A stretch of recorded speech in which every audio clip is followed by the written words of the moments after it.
I'm Gemma from England, and I wanted to share my story because it always makes me feel like a victim. That's like, my story doesn't define me, so but it can, I know that it can change other people's lives. So it starts like when I was 16.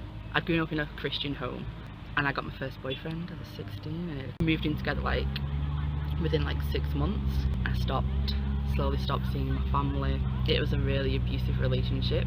It didn't start that way, it was just kind of, he just like, because he loved me so much, that's what I thought. I'd never had a boyfriend before, and I kind of like thought this was normal. It was like very intense, and we lived together for 10 years and it just got worse and worse and worse every day, which I know that I'm laughing like, but obviously it's not funny. Yeah. But just that I got myself into that situation, like the person that I am now, I'm just thinking, oh my goodness, how I didn't have any friends. I had to like quit jobs. If I had bruises or something, I'd like you can't go into work, I'd get sacked or I'd just stop going in. So wherever I made friends always just got taken away from me. I just started doing crazy things to just get him to not hurt me. I started self-harming. That was just like the shock factor of just like, and that had to keep getting worse and worse, because every time I'd do it he would stop for like a couple of weeks and then everything would be great and he would really love me and everything would be perfect, and then it would get back into the situation, then I'd have to do something worse. And I tried to kill myself a few times, and again that would do the same thing. Everything would change, so I would just have to keep, it would keep escalating and I'd have to keep going bigger and better to stop him doing whatever he was doing. I was just like so depressed. Like I say, I didn't see anyone. I would go into work at like 7 o'clock because he had to take me everywhere because he was like really controlling, and he would drop me off at work and I was meant to finish work at like 3 and I would stay and work till like 8, and I would just sit at my desk and read a book. And then I did that for like a few months, and then my manager was like, Gemma, what's going on, like this is not right, like you're staying at work till this long. And I was just pretending like, oh, I need to get a lift home, I'm waiting for a lift. So then I would like go and sit in the toilets then at 3 o'clock for like 4 hours or whatever, so just so I didn't have to go home, just like cause I was just like hated my life.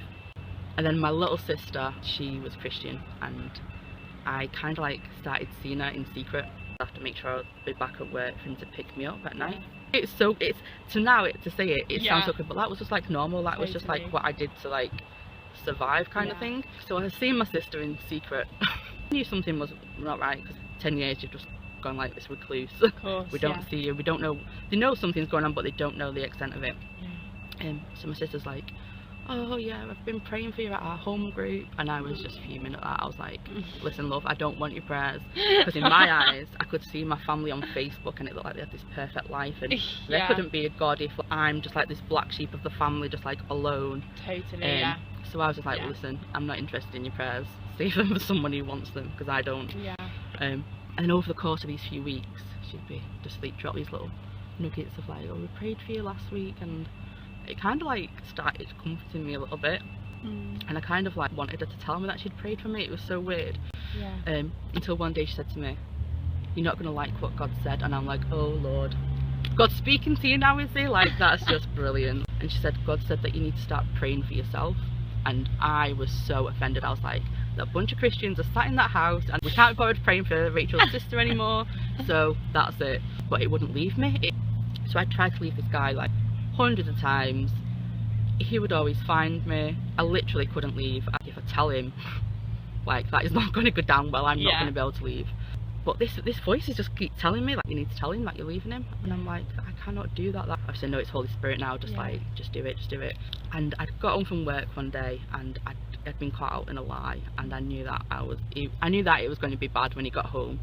And he's on the phone to me, and I just knew what the night was going to be. It's just going to be one of those nights, and I was in for it basically.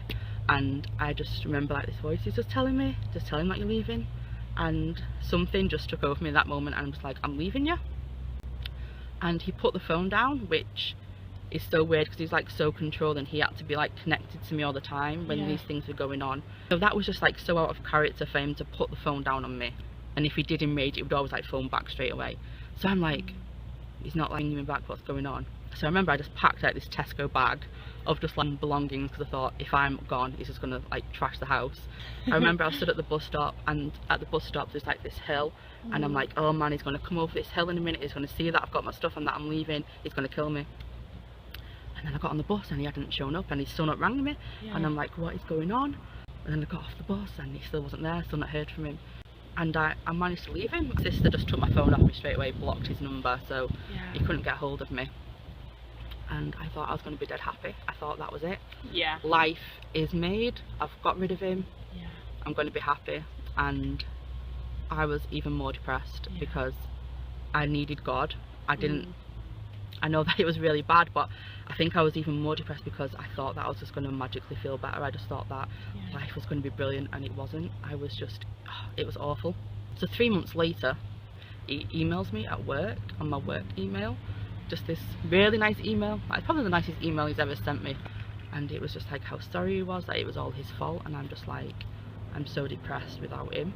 I'm not happy without him. Now he's changed, I'm in control now. Maybe that this can work. And that we got back together. Yeah.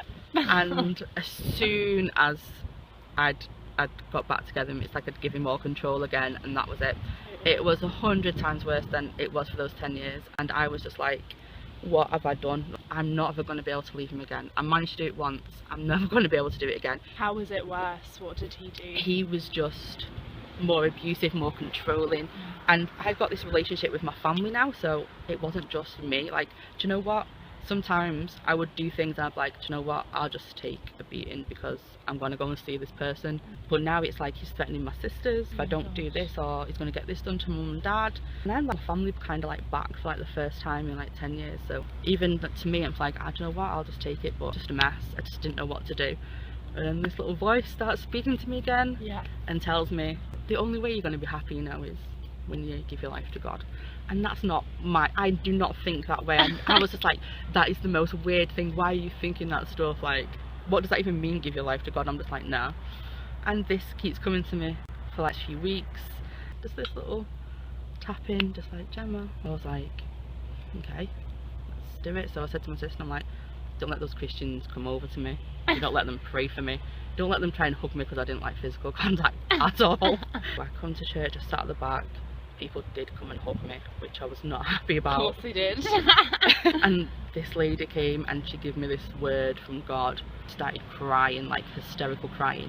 And I was good at like my emotions together. I had gone so hard. Felt like I was in control if I didn't cry. But this just wrecked me, and I was just crying. I didn't understand what was going on. That was it. Like I just knew that God was real, and I had to give my life to him. It's like on the Friday night, but I've still got this crazy boyfriend. Yeah. And literally only took 4 or 5 days, and I start thinking, I know that this isn't right with God. Like, God's like convicting me, like, this isn't right. Leave this guy, like, I've done it once, he will literally kill me at work. And I had this 15-minute break, and I heard God say to me, ring him up and tell him that it's over. I was like, please, he's going to turn up at my work again, he's going to cause a scene at work, I'm going to probably lose this job. This is like all I've actually got right now is my job. I'm like, I can't do that. And it's just like this little voice is just like, just do it, you just need to ring him up now. So I kind of like argued with him for like the first 10 minutes of my break, and I'm like, oh, I've got 5 minutes, Jesus, like, what are you doing? But it just wouldn't leave, and I'm like, okay, I'm going to ring him. I rang him, and it was the weirdest thing. I was just like, listen, you know, I started going to church, I just feel we need to end this. And he just went to me, are you putting Jesus before me? And I'm like, yeah. And he's like, okay, I can't be with someone that puts Jesus before me, so have a nice life. This is literally what he said, have a nice life. If you need anything, you know where I am. And I'm like, what the hell? Like, I'm like, this is a trick. He's driving to work, he's gonna come, he's gonna find me, something's gonna happen. Didn't ring me back, didn't email me. I like come out of work, and I like keep going outside on like fag breaks, because I'm like, he's gonna turn up, he's gonna be at work or something, he's gonna be waiting for me. Didn't. Not at all. Never ever heard from him again. And it was just the beautiful thing of Jesus came in. Literally, I tried to leave him 2 days before, and it was like, I will get this done to your sisters. And I knew who he was. I knew the friends that he had, I knew that these weren't just like Yeah. empty threats. And now he's just like, have a nice life, and I'm just like, oh my goodness, like, Jesus, this is crazy. Like, so to me that was like Jesus just like completely wrecked me. I had all like scars all over my arms from self-harming. They, after that moment, they all disappeared.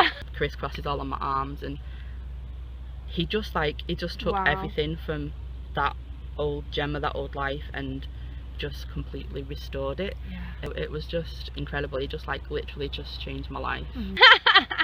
That's amazing. Take a deep breath. So that's amazing. He is. So to me, Jesus didn't just like, I know that he died for us and everything, but he's literally like saved my life again. Like I literally don't know where I would be now if it wasn't, because it was just got so worse and so worse, and I really think I would have ended up like really hurt or dead, or I would have flipped and like tried to like murder him. That sounds so dramatic, but maybe like, it's so real. Like that's where my head was at. I was just like such a mess. And how it's just like that one moment he just changed everything. So he's like literally everything. Everything to me. I don't know any other way apart from with Jesus. Like literally, that's all I would say. Like I would love to be able to say just do this, this and this, but I've tried everything myself and nothing works apart from with him. So how about if there was someone watching this that was in an abusive relationship, because obviously you know what it was, you know what it was like, so what would you say to someone that feels trapped, feels like they'll never be out of this situation? That again, Jesus can get you out of it. Like I really thought that the only way out of this would be either him dying or him leaving me, but Jesus made a way. I had this vision about a year after I'd been a Christian, and it took me back to this memory of I was on the floor crying, and I was just like getting the crap beat out of me, and Jesus was just like lay in front of me. And he was just crying. He was just so upset, like that what I was going through, and he had like his arms around me just protecting me, and it was like I was there through it all, Gemma. Like I was there through everything. It's just that he's there, and he's the only way. Like you can try yourself, and a lot of people get out of it themselves, but like I got out of it myself and I wasn't happy, and you usually get sucked back into it or into another relationship like that, because that's what you think that you're worth. That's what you think, that's all you deserve, and you don't deserve someone who's going to treat you like the queen that you are. So